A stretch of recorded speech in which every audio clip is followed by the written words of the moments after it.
Salut à tous, on se retrouve pour une nouvelle vidéo et c'est une vidéo résultat de Raw du 20 juillet 2020. Donc les commentateurs sont Tom Phillips et Byron Saxton et Samoa Joe. Le show de WWE Raw commence avec une vidéo sur la rivalité entre Seth Rollins et Rey Mysterio avec leur combat Eye for an Eye à Extreme Rules avant-hier. Rollins arrive ensuite sur le ring avec Murphy. Seth dit qu'à Extreme Rules hier soir, l'œil de Rey Mysterio est sorti de son orbite. Pour être honnête, il comprenait ce que la stipulation impliquait avant le combat. Un combat où il fallait sortir un œil de l'orbite, mais ce qui est arrivé hier soir ne va jamais sortir de son esprit. Et l'image de Rey Mysterio qui tient son œil en sang va rester dans sa mémoire pour toujours. C'était dégoûtant, c'était barbare, c'était violent. C'était pire que ce à quoi il s'attendait. Ça l'a rendu malade. Rollins dit qu'on lui demande tous s'il regrette son geste. Il doit répondre avec une question. Est-ce qu'on regrette ce qu'on lui a fait? Ce n'était pas sa décision. C'est nous qui avons créé le Messie de Raw. C'est nous qui avons demandé de le voir transformé en monstre. Alors, est-ce qu'on regrette ce qu'on lui a fait? Subir et par défaut Rey Mysterio et sa famille? Rollins dit que c'est Rey Mysterio qui a demandé cette stipulation. Les actions ont des conséquences. Rollins dit que la beauté de la chose est que Rey Mysterio n'est plus ici. Raw peut enfin atteindre son potentiel. Le meilleur pour tous peut enfin arriver et personne d'autre ne se retrouve dans son chemin. La musique d'Aleister Black commence et il arrive. Black dit que Rollins doit se blâmer lui-même. Ce qui arrive est la responsabilité de Rollins et il est ici pour corriger tout ça. Murphy le rejoint sur la scène, mais Black le repousse avec un coup de pied. Black veut entrer sur le ring, mais Murphy se relève et l'arrête. Black le repousse contre les barricades, lui porte des coups de pied et le lance contre la table des commentateurs. De retour suite à la pause, le combat a déjà commencé. Donc c'est un match simple, Seth Rollins accompagné de Murphy contre Aleister Black.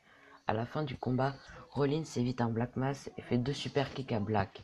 Rollins se monte sur le coin, mais Black se relève et le frappe. Rollins le repousse et lui fait ensuite un stomp pour le compte de 3. Donc le gagnant est Seth Rollins. Donc c'est la première défaite à Raw de Aleister Black. Donc je vous en parlerai dans un épisode de WWE News. Après le combat, Murphy et Rollins décident d'attaquer Black après leur célébration. Rollins attaque le bras de Black et le frappe dans le coin et la table des commentateurs à plusieurs reprises. Rollins termine avec un stomp sur son bras et les officiels arrivent pour s'occuper de Black. On présente une vidéo de MVP qui s'est déclaré nouveau champion des États-Unis par forfait hier à Extreme Rules. Les commentateurs confirment qu'Apollo Crews reste le champion malgré tout. En coulisses, Ron Simmons est avec Bobby Lashley et MVP. Simmons veut leur expliquer qu'il y a une meilleure façon de faire ça. R-Truth arrive et se protège avec une poêle. R-Truth félicite MVP pour sa réplique de ceinture en disant que Crews est le vrai champion. MVP dit que non, il l'a battu. Truth dit qu'il comprend MVP. MVP dit que Lashley allait vers le ring et ce serait génial d'avoir le champion 24/7 avec eux. R-Truth dit que non. La foule Nelson fait encore mal. Lashley dit que l'invitation était pour le nouveau champion. Shelton Benjamin arrive et fait une big boot à Truth pour lui faire un compte de 3. Donc le gagnant est donc le nouveau champion 24/7 et Shelton Benjamin. Benjamin accepte de les accompagner. De retour, MVP et Lashley et Benjamin arrivent sur le ring. MVP dit que hier soir il est devenu notre nouveau champion des États-Unis et il n'a même pas eu besoin de transpirer. Bobby Lashley s'est tellement occupé de Crews qu'il a décidé de rester à la maison plutôt que d'être le champion qui se bat, comme il l'avait annoncé. Sa victoire était claire, que Crews se présente ou non, après avoir terminé avec Cedric Alexander et Ricochet, 2 idiots qui n'écoutent pas, ils iront faire la fête pour célébrer les 2 nouveaux champions. Ricochet et Alexander arrivent. Alexander dit que cette blague était drôle en 2006, comme quand sa carrière était importante. Alexander dit que MVP se pense être le champion, son or ne veut rien dire. Ils ont déjà été champions par le passé et ils le seront sans MVP. MVP dit que lorsqu'il regarde les 2 grands hommes à côté de lui, il voit le futur, alors que Ricochet et Alexander, on dirait 2 enfants à la cafétéria.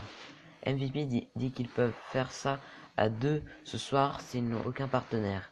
Ricochet dit qu'ils ont quelqu'un qui fait son retour à Raw en fait. MVP dit que ce n'est pas Cruz comme il mange une tarte à la maison. Mustafa Ali arrive sur le ring. Donc c'est un six-man tag team match. MVP, Bobby Lashley et Shelton Benjamin contre Ricochet, Alexander et Mustafa Ali. Donc à la fin du combat, Ali se lance sur Lashley pour le repousser contre la table des commentateurs. Ali retourne sur le ring et évite une charge de MVP pour lui faire un neckbreaker. Ali complète avec son 450 plages pour le compte de 3. Donc les gagnants sont Ricochet, Cedric Alexander et Mustafa Ali. En coulisses, Randy Orton demande si on se souvient des moments du passé qui ont changé notre vie. Lui, oui. Comme il a rejoint Evolution comme quand il a rejoint Evolution ou son combat contre Mick Foley à Backlash il y a des années, ou quand il est devenu le champion mondial le plus jeune. Ces moments l'ont fait devenir le plus grand catcheur, mais il parle d'autres moments, les moments qu'il voit toujours lorsqu'il ferme les yeux. Le moment lorsqu'il a frappé Edge sur la tête avec une chaise, surtout. Edge, Christian, Big Show sont tous des gens qui l'ont aidé pendant sa carrière. Par contre, ça le fait se sentir fantastique lorsqu'il est debout devant un homme où il a terminé sa carrière à Backlash. Et le lendemain, lorsqu'il a réuni les chances de Christian pour un autre combat, et ce soir il va faire un punt kick à Big Show pour terminer sa carrière, pour de bon. On retrouve Christian via satellite de chez lui. Samoa Joe demande comment il va depuis son retour. Christian dit qu'Orton est l'un des meilleurs dans le sport.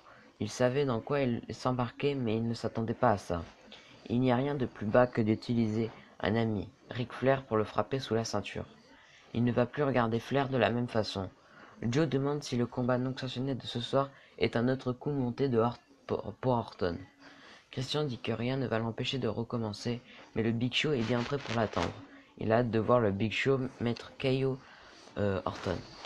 En coulisses, Sarah est avec Bianca Belair et lui demande ce qu'on peut s'attendre d'elle.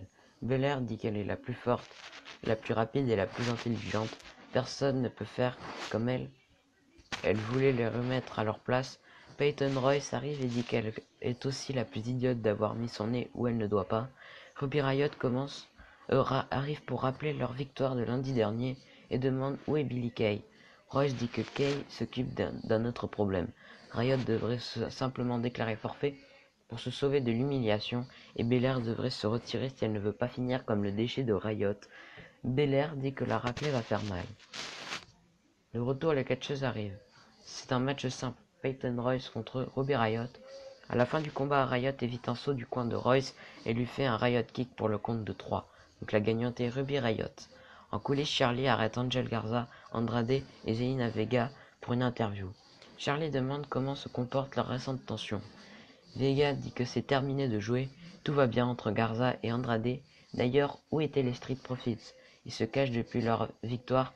Andrade dit qu'il s'approche encore une fois d'être les champions par équipe. Garza dit qu'il attendait ça combat après combat. Profits arrive pour les attaquer dans le dos. De retour, les catcheurs arrivent. C'est un match par équipe qui n'est pas pour les titres. Street Profits, Mounted Sword et Angelo Dawkins contre Andrade et Angel Garza accompagnés de Zelina Vega. À la fin du combat, Ford et Garza s'affrontent sur le coin. Ford le frappe pour le faire tomber et lui fait un frog splash pour le compte de 3 alors que Dawkins repousse Andrade. Donc les gagnants sont les Street Profits. On présente une vidéo de la victoire de Sasha Banks à Extreme Rules face à Asuka.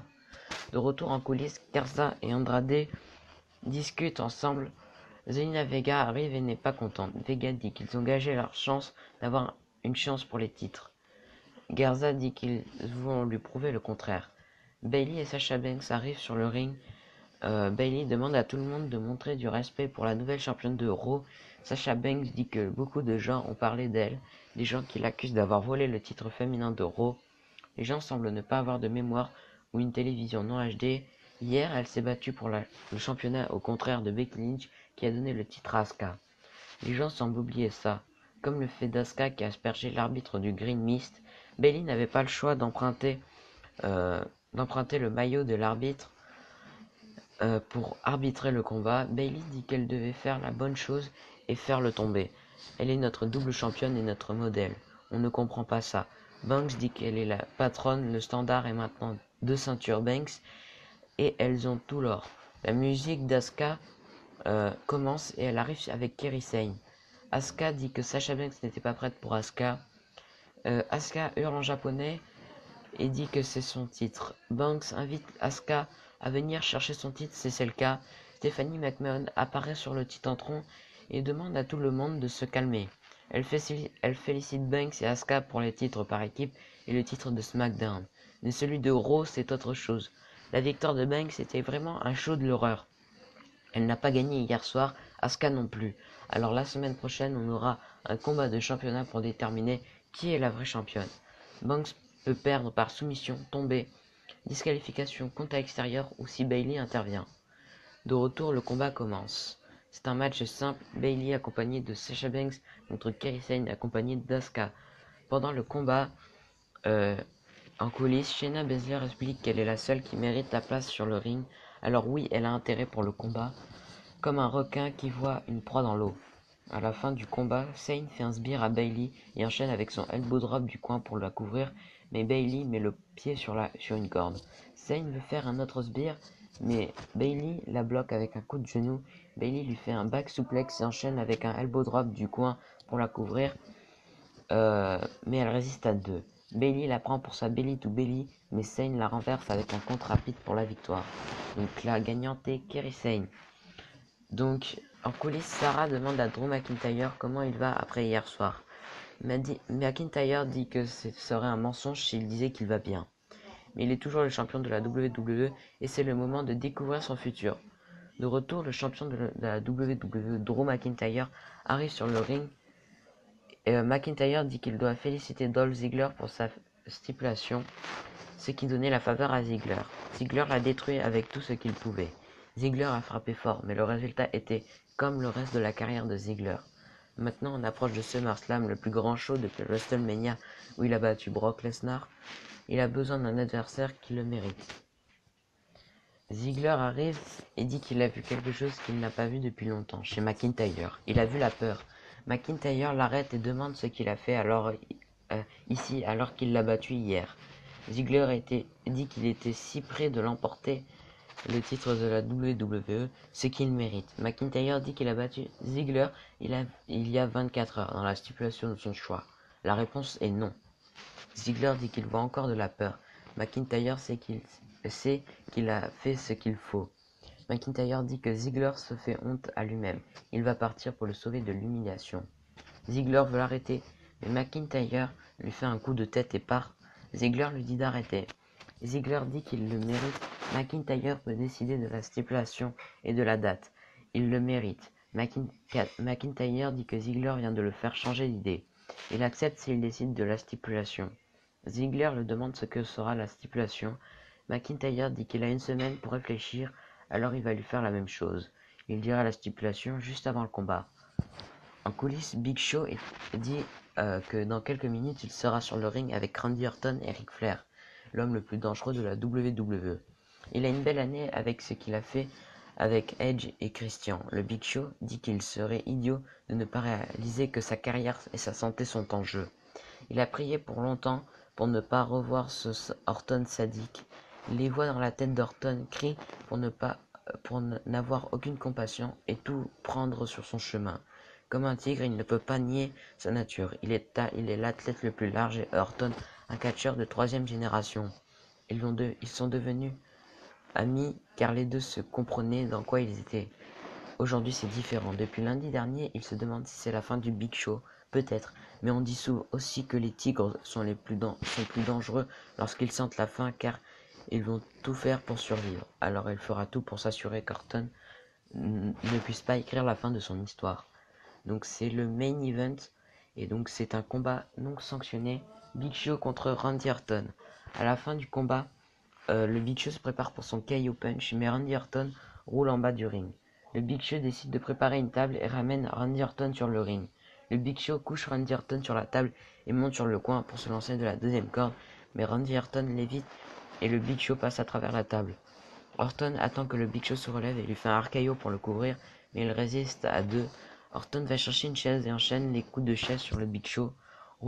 Ce dernier roule sur le tablier, mais Orton le frappe encore avec la chaise et lui fait un DDT de la troisième corde. Orton termine avec un RKO pour le compte de 3.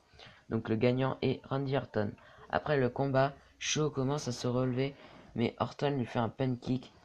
Le show se termine avec Orton qui dit qu'il l'avait avisé et que ça fait une légende de plus qui est morte. Donc voilà, c'était tout pour cette vidéo.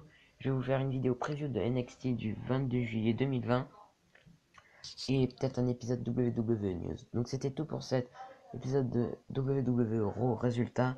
Donc c'était WWE Fan, abonnez-vous, lâchez des pouces bleus, des commentaires, allez, bye.